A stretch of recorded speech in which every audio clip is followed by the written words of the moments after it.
Hoje vamos tratar da reforma da Previdência do ponto de vista dos servidores públicos, que são alvo de diversas mudanças. Com base nelas, o governo Bolsonaro afirma que ataca privilégios e pretende reduzir desigualdades.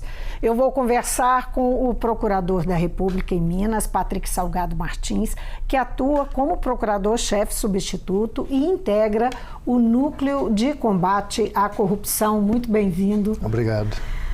Patrick, qual é a sua visão da proposta? E eu falo com você também como você vai assumir a diretoria jurídica, não é, da Associação Nacional dos Procuradores da República. Então eu falo com você também como um representante dessa associação. Sim, eu agradeço o convite, a oportunidade de esclarecer. O primeiro ponto que eu gosto de abordar é a falsidade ou inverdade, para ser mais discreto, no discurso adotado pelo governo. Um discurso em que coloca os servidores em oposição ao interesse da sociedade, como se o servidor público que exerce uma função para servir a sociedade durante toda a sua jornada de trabalho, como responsável pelo caos, pela quebra da nossa Previdência Pública. Primeiro ponto que eu gostaria de tocar é esse, porque esse discurso de ódio em que você coloca o servidor como principal causa do déficit que nós temos atualmente, que é um déficit alto na nossa Previdência Pública, é um discurso que não encontra suporte nos próprios dados econômicos e fiscais que o governo apresentou. Quando você fala em discurso de ódio, na verdade, esse apelo, não é, que vai combater privilégios, a gente sabe que isso é um apelo, que tem um apelo grande junto à sociedade. Por que você entende como um discurso de ódio? E não como uma propaganda da reforma da Previdência? Uma propaganda enganosa. Uma propaganda enganosa. Mas por que conteria ódio? Conteria ódio porque você coloca o servidor como vilão. E aí o cidadão que não está na condição, porque você está servidor público, você não é, você é um cidadão como outro qualquer. Você está provisoriamente exercendo uma função para servir o cidadão. Quando você coloca o servidor público na parede como responsável pelo problema ou pela futura quebra do país, que a economia não vai conseguir engatar, os desempregos vão aumentar em razão da não reforma da Previdência, o servidor público fica como vilão. Então, não como amigo, como alguém que está ali para poder colaborar e servir. Em termos de dados econômicos, é muito simples. A previsão de economia, apenas um dos dados, são vários dados que vão de encontro ao que o governo está propondo, como servidor público, como Marajá, como responsável pela quebra da Previdência Pública. Um dado que é de impacto bastante significativo é que a economia prevista para esse governo ao longo dos próximos 20 anos, no que toca ao servidor público civil da União, é de apenas 9%. Como que o servidor, ele é o responsável, o servidor público civil, ele é o responsável pelo problema da Previdência se a economia proposta relacionada a eles é de apenas 9%, menos que 1/10 do que o governo pretende economizar. O servidor público, ao contrário do que, de fato, a gente sabe que o serviço público é muito amplo, não é? Sim, isso sim. Tanto em nível estadual, federal, seja federal como o seu caso, mas estadual e municipal, nós sabemos que as atividades são as mais amplas, desde polícia, passando por professor, até o que a gente chama de elite do serviço público, não é? Que a gente, normalmente, o juiz é a figura, mas os próprios procuradores do Ministério Público, os auditores e tal. Sim. Mirando esses personagens do serviço público que essa discussão costuma se dar. Como responder à sociedade que tem de uma maneira, o senso comum aponta, né? Certo, vamos ver. Para essa elite. Sim, é muito bom esclarecer. É uma elite que ela contribui proporcionalmente ao que ela arrecada. Ou seja, a remuneração. Se você ganha R$5.000, você vai pagar o mesmo percentual que se você ganhar R$10.000. Vamos supor que seja 11% de R$10.000, você vai contribuir com R$1.100. Se você ganha R$20.000, R$2.200. Então, quanto mais você é remunerado, maior o valor que você deposita no sistema de previdência social. Quem recebe menos, deposita menos. Então, por questão de justiça, se olharmos apenas esse dado, é apenas um dado. São vários que eu eu pretendo ainda apresentar. Nós temos um critério de justiça no retorno daquele investimento que você fez enquanto servidor público, relacionado à remuneração que você recebe. Então não é porque ganha mais que vai ter um benefício melhor. Não, quem ganhou mais pagou mais para poder fazer jus a esse recebimento. E tem um ponto que as pessoas esquecem. Um cidadão que não é servidor público, e nós temos o cidadão que está servidor público e o cidadão que não está servidor público. O cidadão que não está servidor público, não pretende estar servidor público, ele é remunerado durante toda a sua vida profissional ou por conta própria, na sua própria empresa, é um autônomo, ou por uma empresa particular que paga o seu salário. Ou seja, o seu salário, em momento nenhum, durante toda a sua vida laboral, é arcado pelo cofre público, vamos chamar de governo, né? Uma conta única de onde sai o dinheiro. Não é pago pelo governo. Quando esse cidadão se aposenta, quem vai pagar o salário, entre aspas, dele? É esse cofre. O servidor público, ele é remunerado a vida toda, enquanto está servidor público, por esse cofre. Ele é pago pelo governo. Quando, e com uma série de vantagens, tem 13º, como o cidadão comum tem outras vantagens que eventuais auxílios de alimentação, auxílio creche, eventuais outras vantagens que ele vai perder, gratificação de eventual substituição, que ele vai perder, vai deixar de receber quando se aposenta. E aí, o que vai acontecer com esse cidadão? Ele vai ter uma diminuição do valor que ele recebe do Estado e vai continuar sendo remunerado pelo Estado.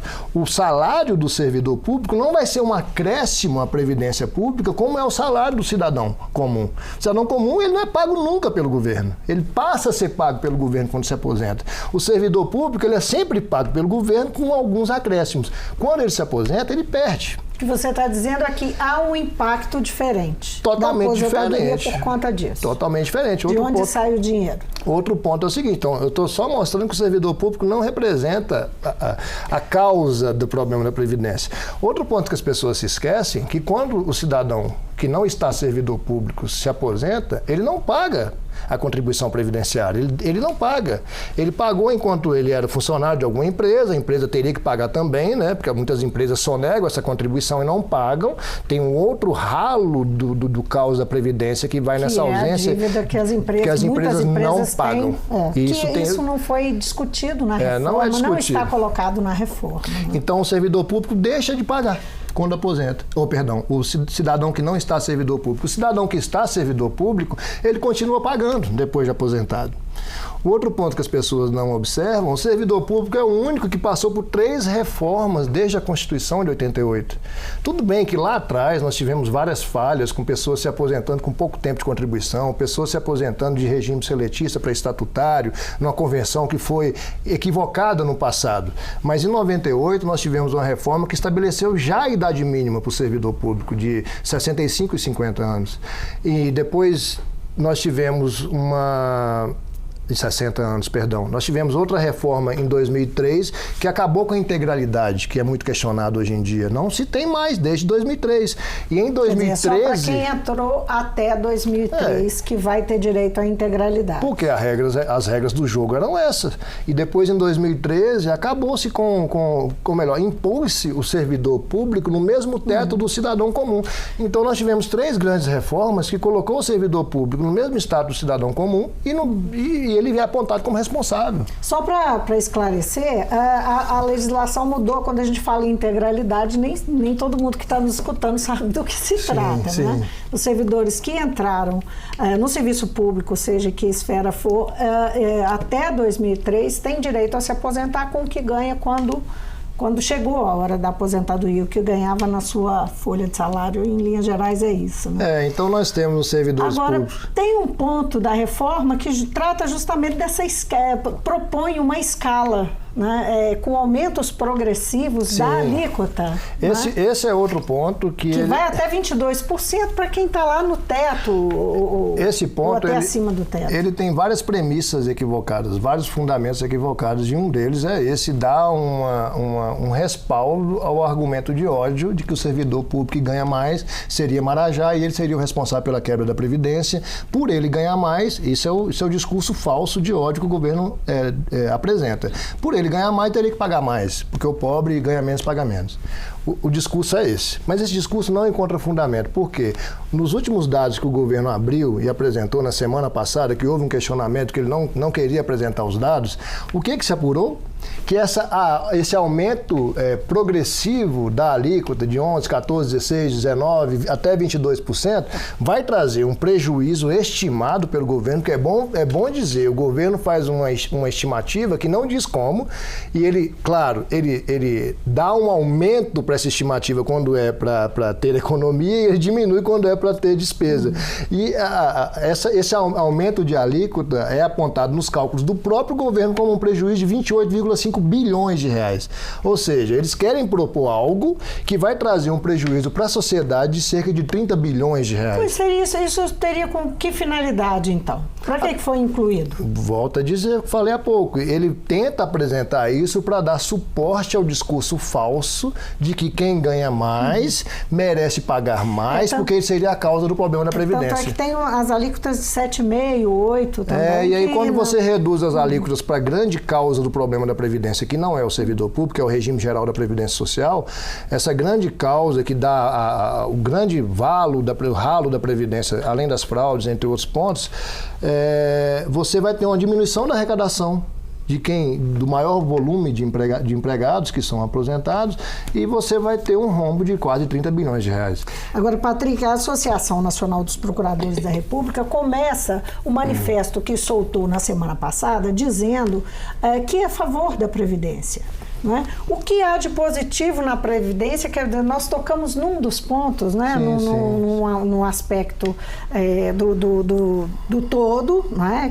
Que é a questão do servidor, mas também num dos pontos sobre a escala, mas nós temos outros pontos que são listados e que eu gostaria de abordar. Sim. Mas antes de mais nada, ela abriu dizendo que é a favor. Por que é a favor?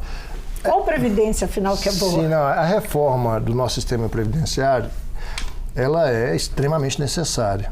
E isso, com os mesmos dados que eu estou apresentando aqui nessa entrevista, e volto a agradecer a oportunidade de esclarecer a sociedade, porque estou hoje na condição de servidor público, mas em breve pode ser que eu não esteja, e eu também já não estive no passado.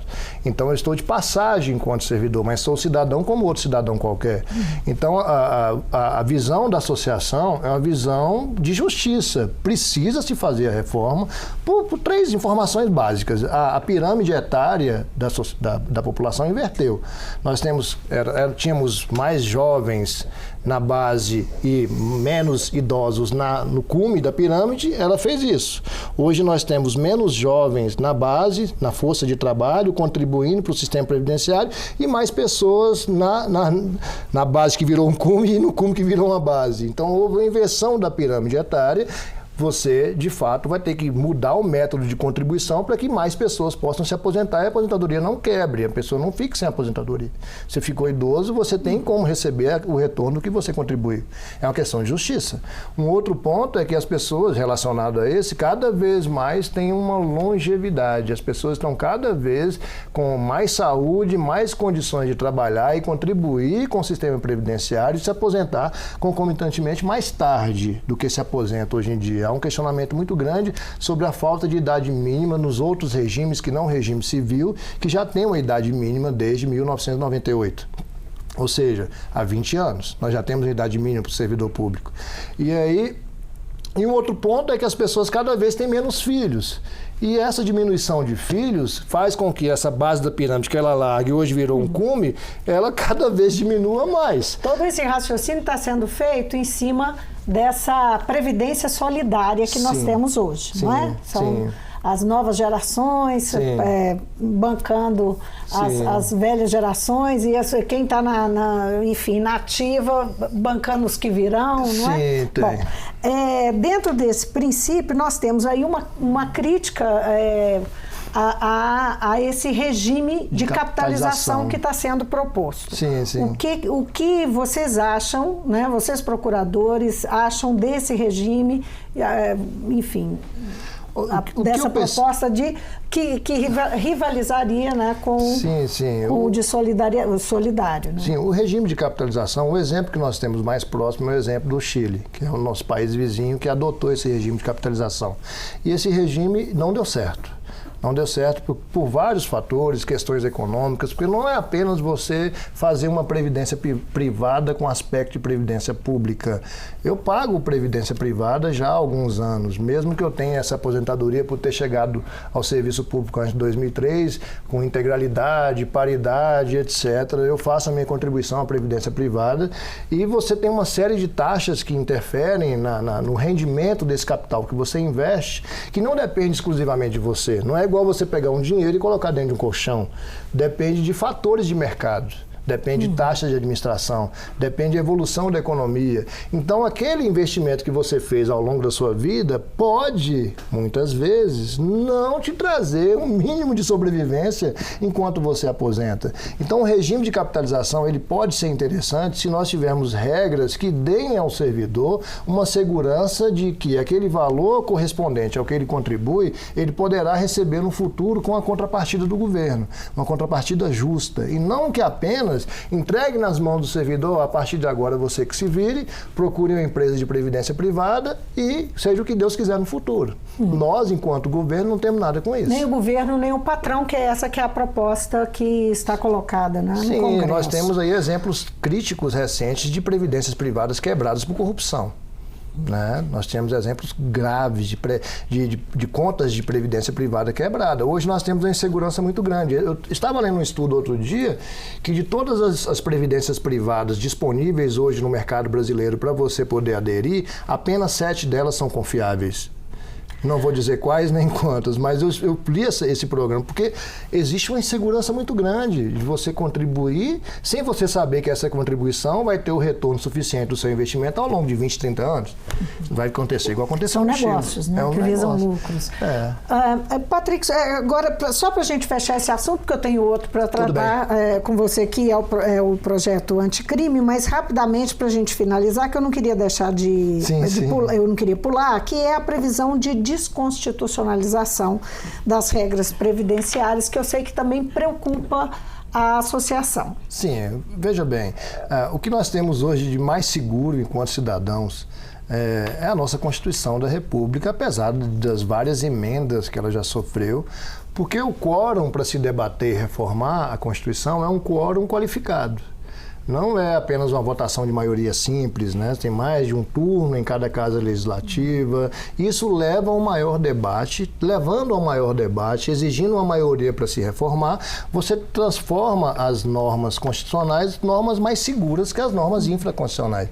Mudar a Constituição é muito mais difícil que mudar a lei. Para quem não sabe, as normas infraconstitucionais, elas não estão na Constituição Federal. Elas vêm abaixo da Constituição Federal e elas, então, é isso que Patrick está dizendo, que é mais fácil de ser modificada. Né? Tanto que, se nós observarmos, a nossa Constituição de 88, os servidores públicos, esses apontados como vilões da Previdência, eles passaram por 3 reformas constitucionais, com amplo debate em 98, 2003 e 2013.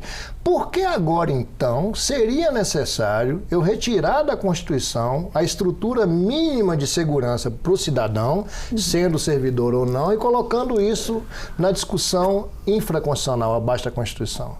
Não vejo necessidade. Se nós já, enquanto servidores, já sofremos 3 reformas constitucionais, por que agora, então, seria necessário mudar isso? Será que o problema está no método de mudança das regras ou o problema está no conteúdo dessas regras que querem ser mudadas? Vamos conversar um pouquinho sobre o pacote anticrime do Sérgio Moro? Bom, você coordena o núcleo da Procuradoria de Combate à Corrupção e Lavagem de Dinheiro do Ministério Público Federal. Qual é a sua avaliação? Nós sabemos que o Ministério Público foi um parceiro importante do Sérgio Moro durante todo o trabalho dele em Curitiba. Mas eu quero saber a sua opinião, a sua posição, uma posição mais ampla em relação a esse pacote. Se há críticas ou se o Ministério Público Federal é francamente favorável a ele. Bem, é difícil falar pelo Ministério Público Federal, porque no Ministério Público Federal nós temos membros das mais diversas opiniões, né? Como eu vim aqui na condição de convidado e representando a Associação Nacional dos Procuradores da República, que tomarei posse no próximo dia 9 de maio em Brasília, preferirei falar na condição de membro da Associação Nacional. Ainda que eu tenha experiência de mais de 16 anos no Ministério Público Federal, trabalhando no combate ao crime, no combate à corrupção e até mesmo no combate a ilícitos na área eleitoral. O que eu vejo desse projeto anticrime apresentado pelo ministro Sérgio Moro? Ele tem mais fatores positivos que negativos. Ele é um projeto que vai precisar, certamente, como todo projeto de lei, passar por ampla discussão no parlamento para que, no ambiente adequado, que é o ambiente de debate, que é a Casa Legislativa que nós temos no âmbito federal, que é o Congresso Nacional, possam ser feitos ajustes que vão atender em plenitude o interesse público. Não apenas o interesse de determinada carreira, determinado ente estatal.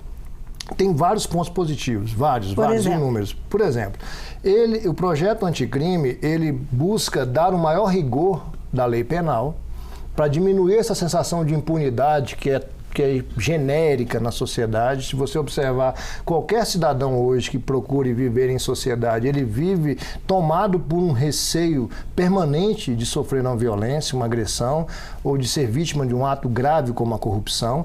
Então esse projeto ele procura dar um maior rigor aos crimes graves e diminuir o tratamento, o processo penal, prisão de crimes menos graves.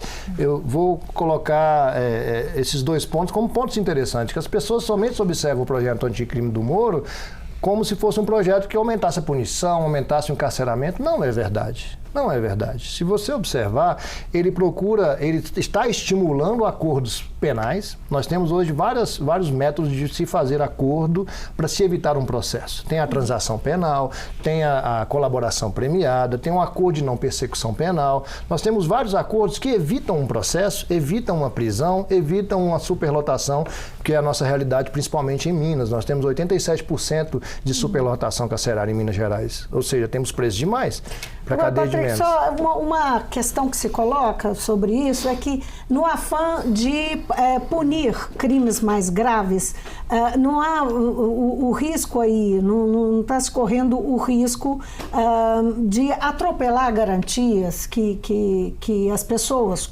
qualquer pessoa, tem direito? Sim. Eu tive cuidado de analisar o projeto e, por exemplo, um dos pontos que se colocam como ponto negativo, e que eventualmente poderia trazer uma violação à garantia do estado de inocência, é a execução antecipada da condenação, quando confirmada em acórdão condenatório em um tribunal, como é que já vivemos hoje, ou execução antecipada da condenação quando confirmada pelo tribunal do júri. Nós já temos jurisprudência vigente desde 2016, do Supremo Tribunal Federal e de todos os outros tribunais. E que está no limbo, né? Sim, mas já foi confirmado em mais de uma oportunidade. Sim. E todos os outros tribunais vêm aplicando isso sem nenhum questionamento.